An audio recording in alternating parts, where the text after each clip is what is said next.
Germany's in a recession. Germany is in a recession. They've had the full year GDP in 2023 declined. First quarter data looks like a continuing decline to the extent you get monthly data, more frequent data. It's very negative for Germany.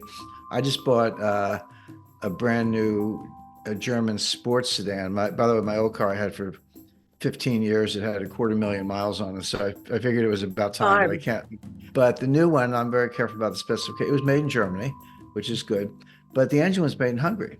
And I was fine with that. The Hungarians are smart and they're productive, and I'm sure they had good quality control. But I thought, gee, isn't that interesting that Germans are outsourcing the engine production to Hungary the way Americans are outsourcing everything? Well, it used to be China, now it's Mexico. Why can't Germany make those engines the way they used to? Well, the answer is the energy costs are too high. The two biggest industries in Germany are chemicals and automotive manufacturing, and they're both very energy intensive. Leave aside the fact that you're making internal combustion engines, it just takes a lot of energy to run those factories, and they're outsourcing everything because the internal energy costs are too high. Well, they're the ones who, if not directly, certainly with NATO, blew up the Nord Stream pipeline. So what do you expect? And then again, on an even bigger platform, bigger frame, the U.S. economic sanctions on Russia because of the war in Ukraine. Mm-hmm. And again, if you're in a war, economic sanctions on your enemy are not unusual. But I teach a seminar on financial warfare at the U.S. Army War College, and it's a kind of a handpicked class, 12 or 13 students. And when I did the class in 2022, it was in April, and it was right after the war began. And I said, let me tell you what's going to happen. We had already put a lot of sanctions on, but there were new ones coming out every day, almost every day. I said, here are the sanctions, here are the legal authorities. We froze their accounts. We banned their exports of strategic metals. We banned their exports of oil and natural gas. We banned imports to Russia of technological equipment, et cetera, et cetera. And I remember Biden screaming, we're going to destroy the ruble, we're going to sink the ruble, et cetera. And I said, none of this is going to work. Not only will it not slow down the Russian economy, it will actually boomerang and hurt us, meaning the Western Europe and the United States, more than it hurts the Russians. And I got a lot of pushback from the class. They were all, gung ho. I mean, I don't blame them. They're military. They want to win a war or whatever. But I said it's not political. I said, I can just tell you that's what's going to happen. The people in charge of it, Wally Adeyemo, who's the Deputy Secretary of the Treasury, let alone Janet Yellen, who's completely clueless. She's our Treasury Secretary. Mm-hmm. Said they understand the law, at least Wally does. Yellen does not. But they don't understand economics. They don't understand how easy it is to work around sanctions, how easy it is to use import substitution, et cetera. So anyway, I taught the class again last spring. I guess my next one will be coming up in a couple of months.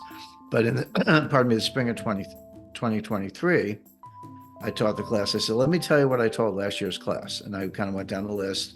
And I said, and I was right about everything. Wow. I was right that the sanctions wouldn't work. I was right that they would boomerang. Today, the biggest problem in the Russian economy is a labor shortage. That economy is booming. It grew about 5% in the fourth quarter of 2023.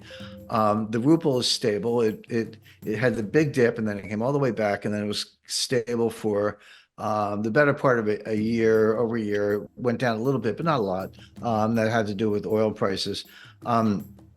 If they have an economic problem, they have a little bit of inflation, which means your economy is running hot. So Vera Nabiullina, who's the head of the Central Bank of Russia, I say she's the only central banker in the world who actually knows her job. She raised interest rates a little bit just to cool it off.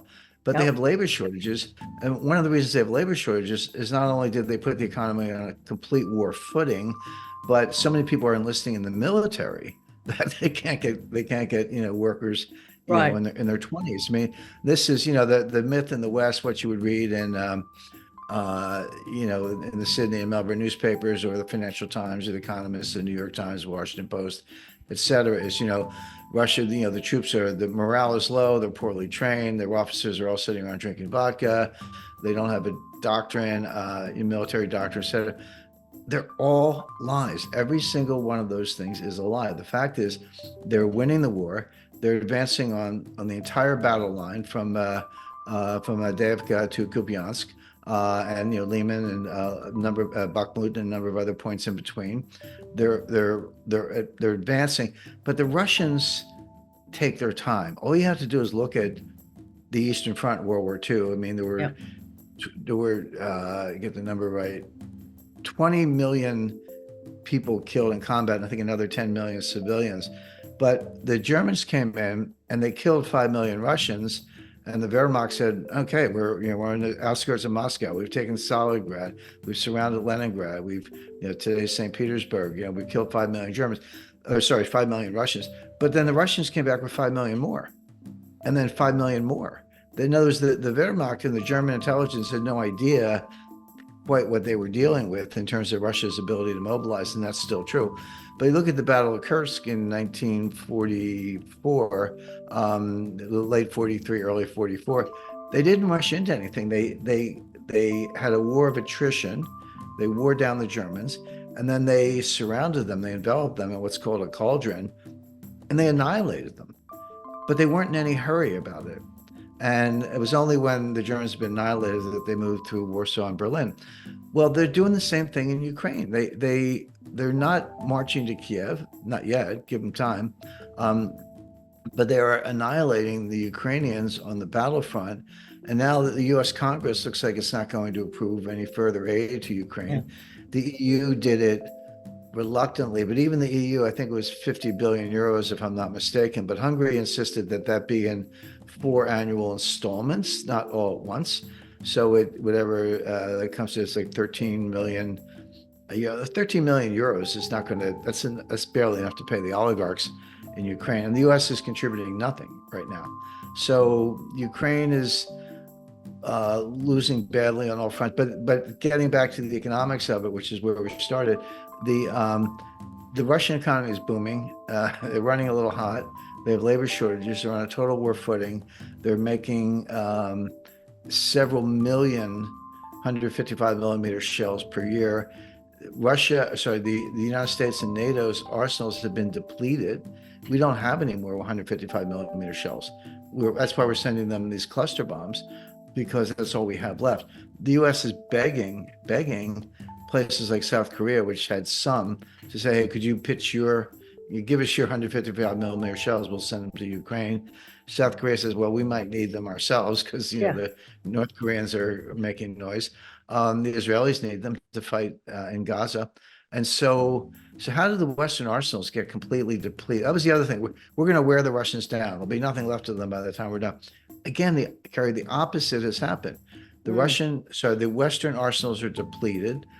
The German Leopard tanks are blown up on the battlefield. The British Challenger tanks are blown up on the battlefield. The United States sent them some Abrams tanks, which is our top of the line tanks. The Pentagon called Zelensky and said, please don't use them, because we don't want any pictures of them burning on the battlefield. It's really bad for sales. So they have some Abrams, but they won't use them because they know the Russians will blow them up with mines, drones, artillery, and bombing. It's kind of, the world's turned upside down. But again, just to summarize, whether it's Ukraine, strategic metals, uranium, which you mentioned, energy generation, industrial production, deindustrialization, you can't understand, and they're all big topics. You can't understand any of them separately from the Green New scam, and financial warfare, and a lot else going on the political side.